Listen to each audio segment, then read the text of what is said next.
Howdy, Possum Patty here. Oh, and little TT too. Yeah, she's here too. And today we're just going to do some journaling in my little golden book, The Colors of Winter. Come on along.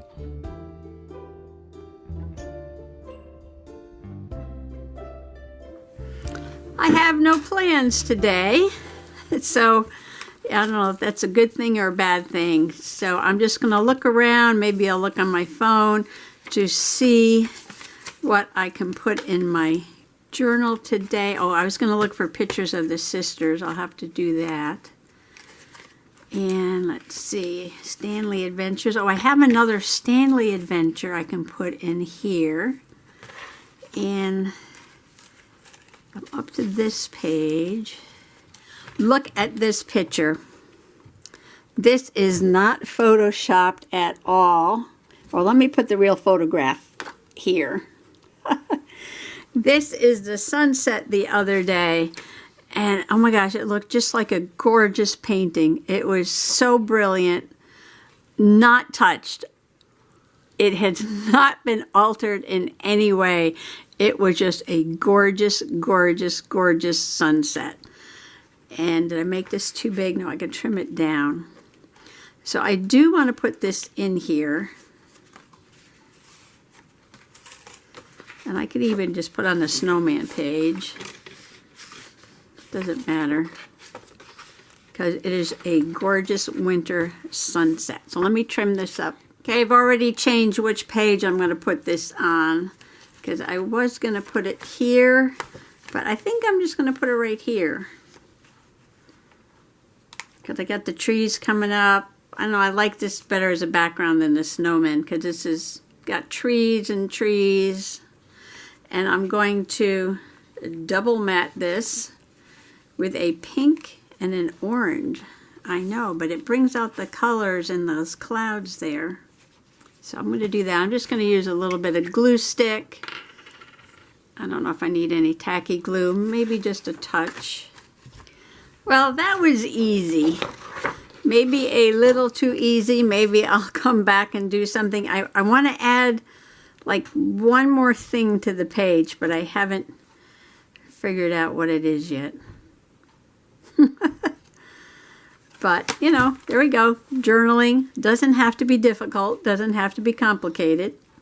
Just have to do it. I feel like I got a little corner poking up over there. Why do the corners always poke up? Put a little tiny drop of glue. Come on, little tiny drop of glue right there. Hold that down for a second. Well, before I get to our walk, let's talk about the great ricotta cheese shortage. Now, if you're Italian and you live in Connecticut, you never say ricotta. You always say ricotta. That is ricotta cheese. And this is what happened. I had planned to make lasagna for New Year's Day.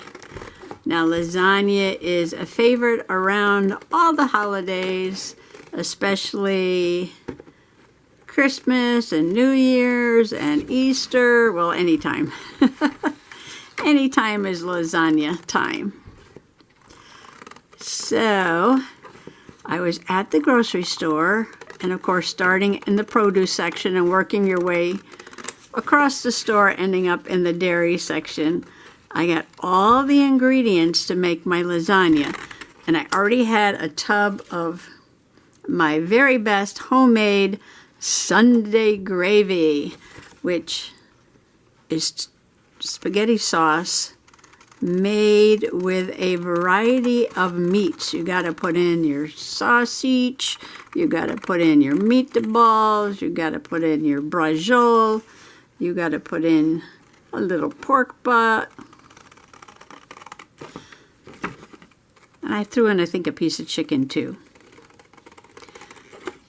So I went through the store and I bought, you know, I got the noodles and a couple of things to put in there. And I got the fresh mozzarella.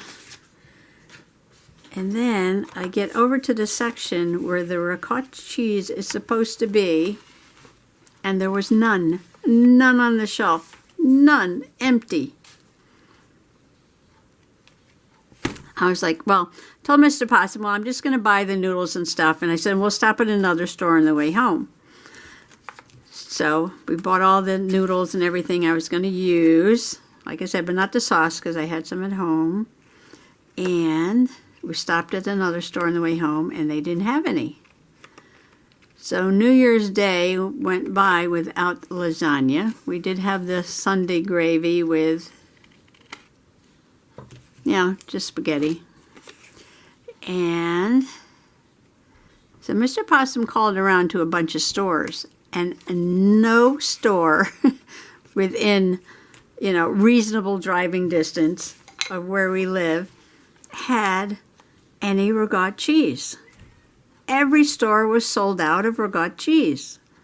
I don't know why. I don't know why there was a shortage of ricotta cheese, but there was a shortage of ricotta. Not of mozzarella.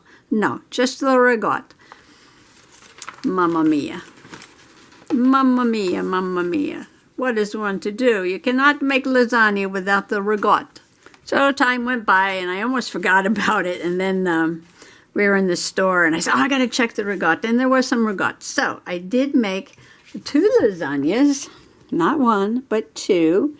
So this is Mr. Possum's lasagna, and it's a regular lasagna. It's got a little sweet sausage in there. It's got the mozzarella. It's got the ricotta, and it has and my homemade sauce. And then the other lasagna is a gluten-free noodles, the mozzarella, the ricotta, the homemade sauce, and it's got some vegetables in it. It's got some zucchini, and it's got some diced carrots, and it has some spinach. So I not only made 1, but I made 2 lasagnas. Why, this cat has been in and out, in and out. I keep turning off the camera to get up to go over and open the door and close the door and open the door and close the door. All right, so I got my picture of my lasagnas there, and I've got my giant Galbani ricotta cheese container there, moving some stuff. So glue my printout down. So I printed out the giant Galbani. And I'm going to put that on there, and my lasagna, which goes this away. And I'm just going to put that on here, and I'm going to journal right across that white area right there. All right, so this is January 16th. The Great Ricotta Shortage Journaling. Tale of 2 lasagnas. And I'm just going to stick it down here. Now, you can't put the ricotta packaging in the journal because it's a big plastic container. Well, this is a big one, 3 pounds. I don't think I bought 3 pounds. I think I bought 2 of the 1 pounds, or 12 or 16 ounces, whatever they are. And I put 1 in each lasagna. They do make the part skim, but I think the whole milk just tastes so much better in the lasagna. Okay, I'm going to put these right down here. Something like that. And let me journal. I'll be right back. Okay, easy peasy pumpkin squeezy. I'm doing some very simple pages today. The Great Ricotta Shortage of New Year's Day 2023. None to be found anywhere. Couldn't make lasagna until January 16th. Regular and gluten-free with veggies. Okay, now I didn't even put a border on that, but that's okay.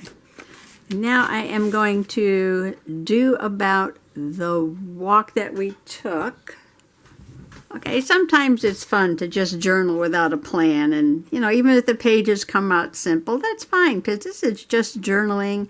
We're not in the process of making a gorgeous journal. We're in the process of just journaling. So I went over there to get some paper to back some nature photos that I printed out, and I found this picture of a gnome with a mushroom, and I'm going to put them on the page along with the picture of the mushroom that I found on our first day hike. First day hike is a tradition that you go out on January 1st, the first day of the year, and take a hike in nature. So it's pretty self-explanatory, right? Pretty self-explanatory. So I talked Mr. Possum into stopping at a state park on our way over to the store because we were still looking for ragout cheese to make the lasagna. So this is tied into the lasagna story, right? So it was January 1st. We were heading over to the store, see if we can find ragout because we hadn't found any yet. I still had hopes of making the lasagna for New Year's. And I said, let's stop at the park, take a little hike, and then we'll check the store for lasagna. So this story is coming right after the story about the lasagna. So that's fitting, right? That's kind of fitting. This is kind of like going to be like a nature journaling spread. And this is a state park. It's not the main entrance to the state park where we pulled off the road into the parking area. It's kind of like the back side of the park. And I'm going to put this on this page like this. And I'm going to put the picture of the jelly fungus that we found. Yeah. So there's a berm and you park and you walk out across the berm. On one side of the berm you can see it's like a very small local airport. And on the other side is like the back side of the lake with a little bit of a swampy area. And maybe I could put 2 on here. I'm going to fit 2 on here. And so we got up on the berm and it was so windy. So windy. And that wind was cold. So I said, well, let's turn around and go the other way because there's like a wooded area with a short trail in it, and it had pine trees on both sides, so I'm figuring that the pine trees would block some of the wind and we wouldn't be up on a berm out in the open with no protection from the wind. So we turned around and we went the other way. Now I did take a few photographs, so I was trying anyway. It wasn't too easy, of some what we call weeds in winter, or wildflowers seed heads, right? The seed heads of wildflowers. And I think there was like maybe goldenrod, I have to look on my phone, asters, evening primrose or something. Yeah, but I had a hard time getting those and I don't think they came out very well. But walking the other way under the pine trees was quite lovely. And of course, Stanley was there. And the first thing that he did was run off under a pine tree.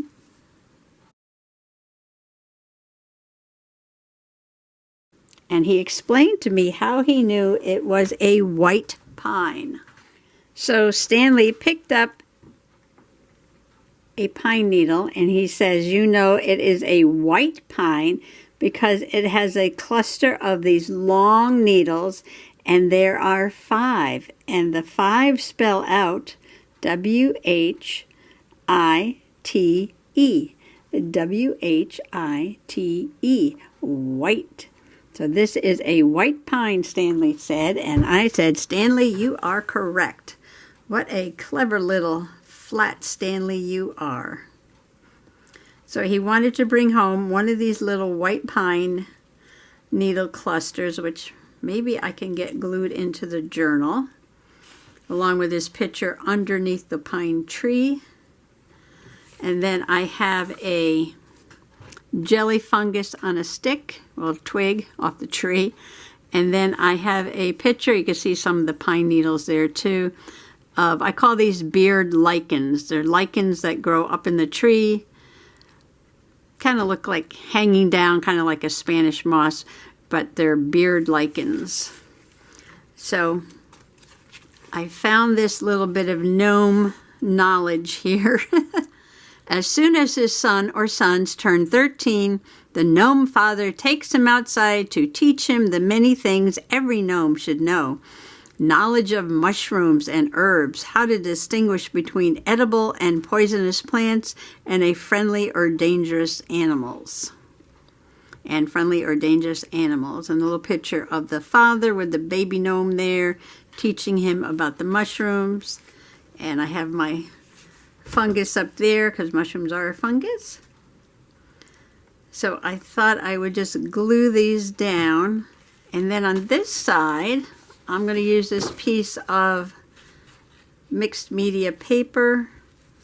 And I'm going to do this side like a journaling page where I am going to draw a picture of something else that we saw on our walk. And I'm looking back on my phone again. Give me a second here. Good thing phones, right? You always have it with you, and you can take pictures, and the pictures date themselves so you know what you're looking at when it was taken. Oh, and it also tells you what you're looking at. So here you can see January 1st. Focus. January 1st. And here is the plant that we saw. And I knew what it was, but like that, swipe it up and it gives you the information. And down here it says look up plant. And one of my possum peeps told me about this. It doesn't always work, but if you touch that, it looks it up. And unfortunately, it's not always right. And sometimes it gives you a couple of choices. So you really have to know a little bit about what you're looking at it when you look it up. So I knew this was the spotted wintergreen, and that was one of the answers. So that wasn't too bad. A small perennial evergreen herb native to eastern North America and Central America from southern Quebec to Illinois and south to Florida and Panama. So this is a spotted wintergreen plant. So I thought I might try to sketch that and then write about everything that we saw. So I'm going to go ahead and glue the things down on this page, and then I'll be back to journal on that page. Well, after shutting off the camera to glue these things down, I got a little carried away cutting up some little images from the gnome book. This is the original book. It's quite large. And you can see it's got a gold gnome on the front. And it's just all about the gnomes. And I've been cutting this up and using it in several journals. I was thinking of taking this large cover and making like a lap book out of it. And using some of these gnome illustrations. But that's in the future. So I cut out this pine cone and I backed it with some of this heavier cardstock paper to make a little closure for the top flap. And I cut out this little black beetle here at the bottom because, well, it was at the bottom of a page, so these legs were cut off anyway. And I figured, well, that's perfect. Just put them at the bottom. And you have to have 3, because 3 is the magical number. So I put this little tiny ladybug right there. And I thought the red really matched those little red hats on the gnomes. So I found lots more pictures of mushrooms, but that's it for that page. And then nothing says sunset like adding some crepuscular creatures to your journal. Now, crepuscular just means they come out and they're active at sunset. And I've got a little gnome peeking over a branch at the bottom. And at the top is the troll that he is on the lookout for. Both are very active during twilight. So they are crepuscular creatures. That's your word for today. Let's all say it together. Crepuscular. Crepuscular. All right, I'm done playing with that. So I'm going to put that aside to dry. And here is my wintergreen plant that I saw. Let me zoom in a little bit. Okay, I did a very light sketch with pencil, and I am just going to put some black ink on it before I put some watercolors on it, and then I will journal around the plant. Sometimes I like to put my pictures in first and then do my journaling around it. If you're having a hard time drawing the shape of a leaf, draw the middle vein first. Draw the middle vein first. So the middle vein on this comes down like that. Okay, this is going to be sketchy, but that's okay. Maybe I need a different pen. The leaves have teeth. Or then you could do the side veins. And this is called the spotted wintergreen, even though it has stripes. Better name for it, everybody said, would be the striped wintergreen. It's got little tiny teeth on the sides. And it's going to have some white stripes in there. The stem is quite reddish. It does get flowers in the summertime. And June, July, August, around then. Pretty little white flowers. Sometimes they're a little pinkish.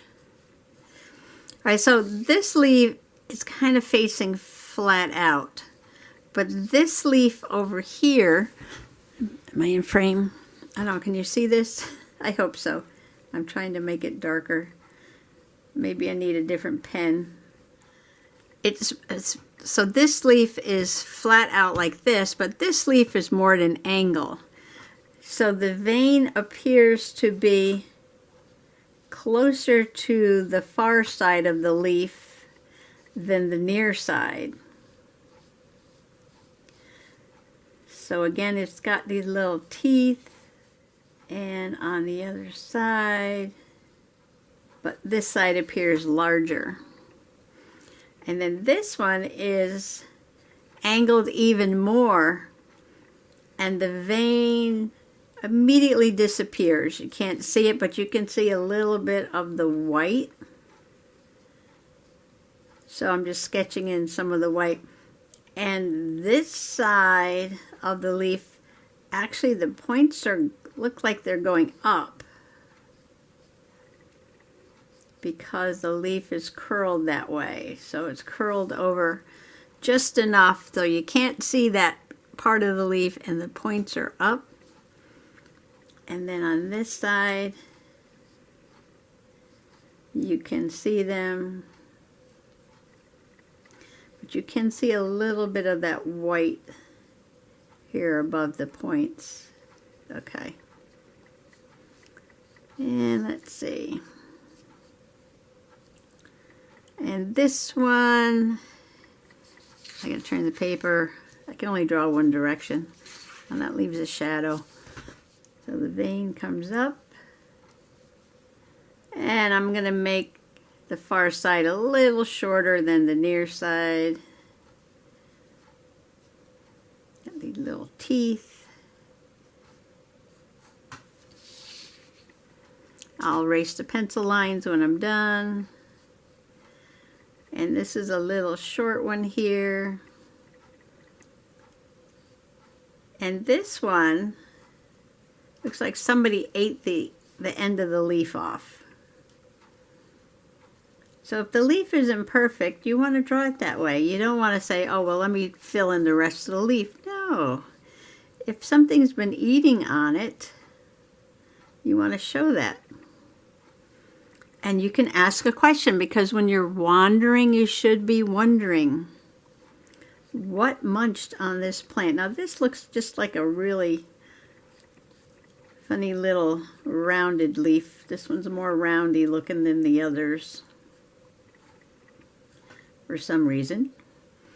And then it's just on a bed of pine needles. And if they're white pines, they have 5 WH I-T-E. All right, now we got it. Just a bunch of pines. Now, if you're picking the old needle clusters up off the ground, you know, as they dry out, they might fall apart. But if you find a fresh one, you will see that there are 5 needles in the cluster. All right, so now I am going to erase the pencil lines, because that's enough ink for me right now. I have a very soft eraser. Just go over it lightly. When you're going to do watercoloring, you don't really want to rub too hard on the paper because you sort of lift the sizing off and the watercolor will lay down differently in different spots if you do that. Not that it matters when you're nature journaling. This is not a masterpiece. This is a sketch for a nature journal. All right, now I have to move my glues out of the way and get out my watercolors. And look what I got. I have the Premium No. 8 Original Gold King Art Max Round Brush. Now you may remember me talking about my Low Cornell Ultra Rounds. This is the good one. This is number 6. But my number 8 is really beat to pieces. It doesn't even come to a point anymore. You can see how the 6 has more of a point. It's just all worn off. It's still good. Still good. But I could not find these anywhere. And I did some research, and the fellow who made this, Mr. Cornell apparently, sold his company off, but started a new company called King Art. And I want to try his brush, and hopefully it is as good as the originals, because they are not making those anymore. So I'm probably going to have to rinse this off. It's got like some conditioner on it. Now, ultra round just means it holds a lot of water. So if you use it carefully, that's a good thing, because you can, you don't have to dip it in the paint as much. You can do more painting without going back and recharging it. Okay, now those white stripes are really a very light green. So what I'm going to do on this big messy watercolor palette is just, you know, rub some of the color that's already there. Get some color off of my dirty palette. I call it a dirty palette. Look at a point on that thing. Wow, I love it. And just sort of go down the middle. That's not as blue as I wanted it to be. Let's try something that's a little bluer here. That's a better color. Now this is cheap mixed media paper. You make some side branches over here. Oops. Too much. Now this is an evergreen plant. And if you're walking in the woods in the winter and all you see is brown, just look down at the ground and you will find mosses and lichens and evergreen ferns and evergreen plants. Pine trees are not the only evergreens. Okay, I'm getting there. I'll probably go back and give that another layer. This plant has a bunch of different names. Prince's Pine, Spotted Evergreen, Striped Evergreen, Pipsissewa, which I guess is the Native American name for it, Pipsissewa. I want to put a darker green over this. I'm going to take a little bit of a sap green and whatever green is over there in that corner. Viridian green. I'm going to mix a couple of these greens to get something a little darker. Sometimes I like looking at the Latin names, and I love when it makes sense. I don't like when they name it after people, because that doesn't make any sense. But the Latin name for this The first name means winter loving, and that makes sense because it is a evergreen plant in the winter. And the second name is maculata, and that means like stained, and this has those very light stripes in it. Timophilia maculata. Sometimes if you put this little, whoops, darker edge, it makes the leaf more three-dimensional. Of course, when you're out in the field, you don't always have enough time to make a perfect drawing, but that's okay. I'll do some demos once it warms up in the spring. I almost want to make those tips darker. Now, I am not schooled in art. Not a professional watercolorist. Not by any means, not by any stretch of the imagination. These have sort of that thick, glossy, shiny leaf that many of the evergreen plants have. Easy to spot if there's a little bit of snow on the ground because they're not very tall, so they can get buried. When you're doing sketchbook sketches with watercolor, you don't have to worry too much because, you know, it's just practice. You get better. So I'm just going to go ahead and do the same thing to all these leaves. All right, I just added some more green. I did a quick ground there, just splashing some colors all around just to kind of put something on the page there before I start journaling. And let's see, what information do I want to include? Well, I think my title is going to be First Day Hike, January 1st, 2023. I'm going to decorate those letters. Okay, got the serious stuff done. Wander where? Mansfield Hollow State Park with Mr. Possum and Flat Stanley. It was on January 1st, 2023. It was cold and windy. I wrote down some science here. I spelled that wrong. Okay.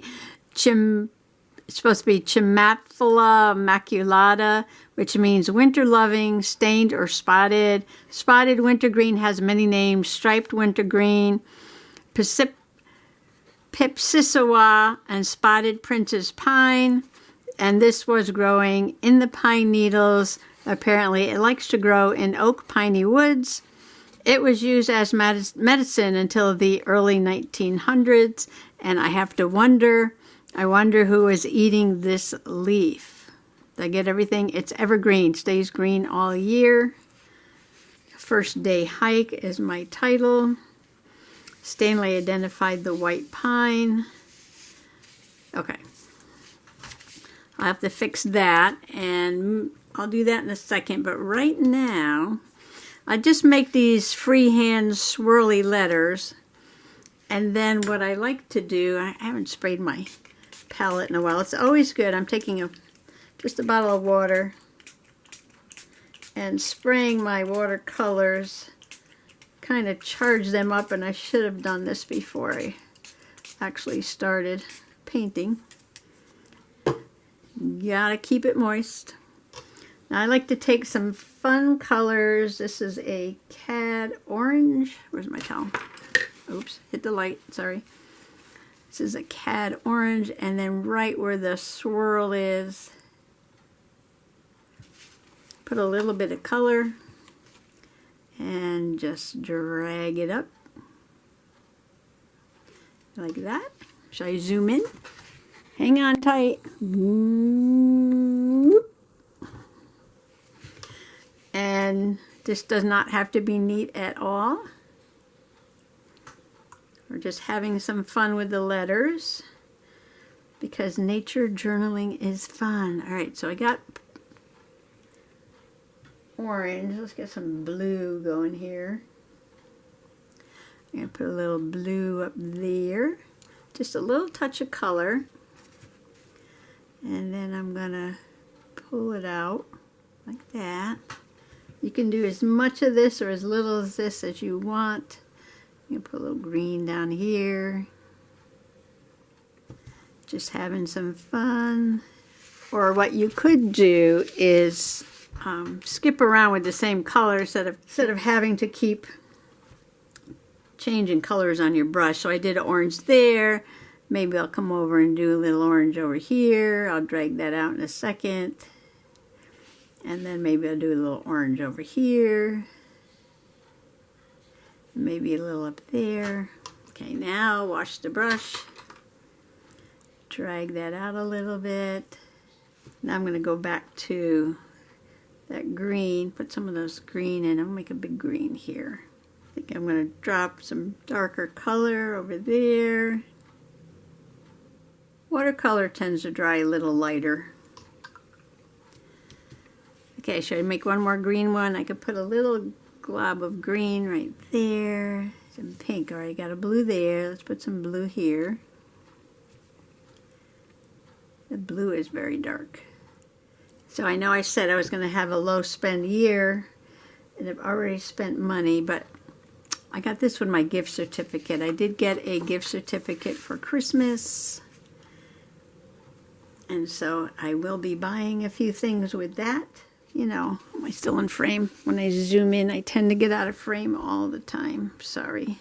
I try to make it better and I make it worse. Opera pink. I like to call it possum pink. Possum pink. Possum pink. Yeah, better upside down.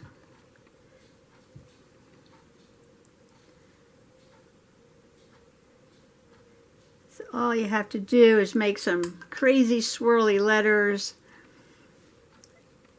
Add a little bit of color and pull it out as much as you want. You can make it as messy as you want. Let's put some pink down there.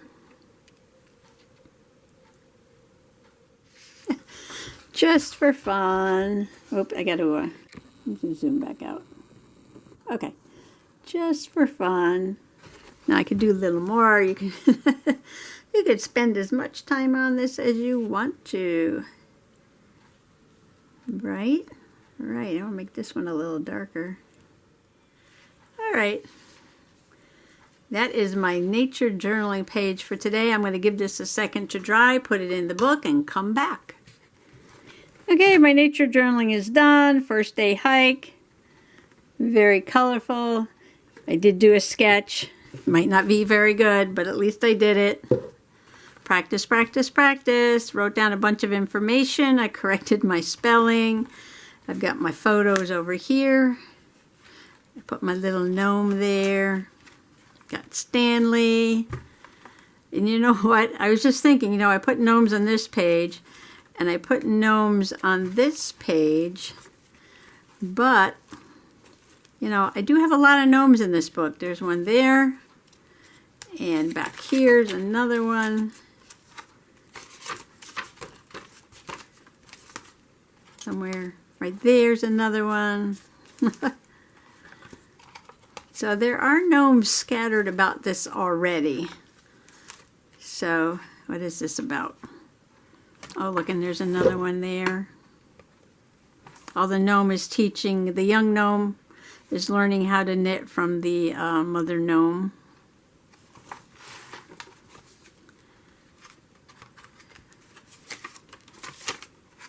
Okay, well, I guess this video is long enough. I don't want to stop, but I will stop the video and think about some more things I want to put in here. I didn't put any gnomes on the regatta page, but I do have plenty of happy snowmen all around. So I still got a bunch of pages in here, so I'll be journaling in this for a little while. A little while. I should finish it up before spring though. So thanks for coming along today. Happy nature journaling, happy junk journaling, happy any kind of journaling that you like to do. Bye-bye.